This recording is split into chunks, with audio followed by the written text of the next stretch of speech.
കോട്ടയത്തെ LDF സ്ഥാനാർത്ഥി advocate K അനിൽകുമാറാണ് എന്നോടൊപ്പമുള്ളത്.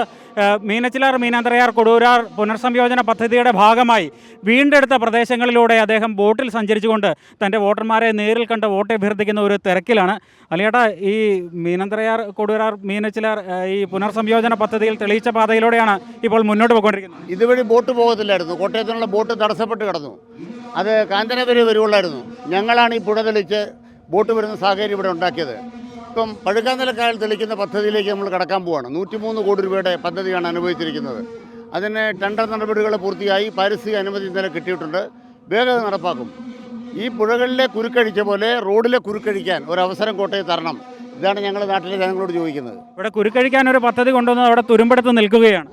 അതെ, അതിന് കോട്ടയത്തിന് MC റോഡിന് ബൈപ്പാസ് ഉണ്ടാക്കണം. കഞ്ഞിക്കുഴിയിൽ ബൈപ്പാസ് വേണം. ചിങ്ങമരത്ത് ബൈപ്പാസ് വേണം. അത് സാധ്യമാക്കാം കിബി ഉണ്ടെങ്കിൽ. ആകാശപാത അധികാരത്തിൽ വന്ന 4 മാസത്തിനുള്ളിൽ പൂർത്തീകരിക്കുമെന്നാണ് ഇപ്പോൾ നിലവിലെ MLA പറയുന്നത്. അല്ല, അതിന് മേലിൽ ആര് കയറാനാണ്? 2, അത് പൂർത്തീകരിക്കണ സ്ഥലം ഏറ്റെടുക്കണ്ടേ? എവിടെയാണ് ലിഫ്റ്റ് വെക്കുന്നത്? യഥാർത്ഥത്തിൽ പരാജയപ്പെട്ടു എന്നുള്ളതിൻ്റെ സമ്മതമാണത്. കോട്ടയത്തെ ഈ കഴിഞ്ഞ കാലയളവിൽ ഇപ്പോൾ 10-15 വർഷമായുള്ള ഒരു വികസനത്തെ എങ്ങനെ നോക്കിക്കാണുന്നു? 2016-11 ശേഷം ഇങ്ങോട്ടുള്ള കോട്ടയത്ത് വികസനം മുടക്കുകയാണ് ബഹുമാനപ്പെട്ട MLA ചെയ്തത്. കോട്ടയം ജില്ലാ ആശുപത്രിയിൽ 219 കോടി രൂപയുടെ 10 നില കെട്ടിടത്തിൻ്റെ പദ്ധതി എന്തായി? മണ്ണെടുപ്പിൻ്റെ പേരിൽ ആരാണ് തടസ്സം ഉണ്ടാക്കിയത്? കോടിമതയിലെ 2ാമത്തെ പാലം, അവിടെ സ്ഥലം ഏറ്റെടുക്കാതെ ടെൻഡർ കൊടുത്തു. അവസാനം സ്ഥലം ഇല്ലാത്തതിൻ്റെ അപ്രോച്ച് റോഡ് പണിയാതെ അത് ഇട്ടേച്ച് പോയി. 12 കോടി രൂപ മുടക്കത് പൂർത്തീകരിക്കുന്നു ഇപ്പോൾ LDF സർക്കാർ. BMBC നിലവാരത്തിൽ കേരള സർക്കാർ ചെയ്തതിൻ്റെ തുടർച്ചയായി കോട്ടയത്തെ എല്ലാ റോഡുകളും BMBC നിലവാരത്തിലാക്കി. അത് കേരള സർക്കാരിൻ്റെ ക്രെഡിറ്റാണ്. കിബിയാണ് അക്ഷരമീശ ഉണ്ടാക്കിയത്. കിബിയാണ് ഇവിടുത്തെ കുടിവെള്ള പദ്ധതിക്ക് 62 കോടി വയ്ക്കുന്നത്.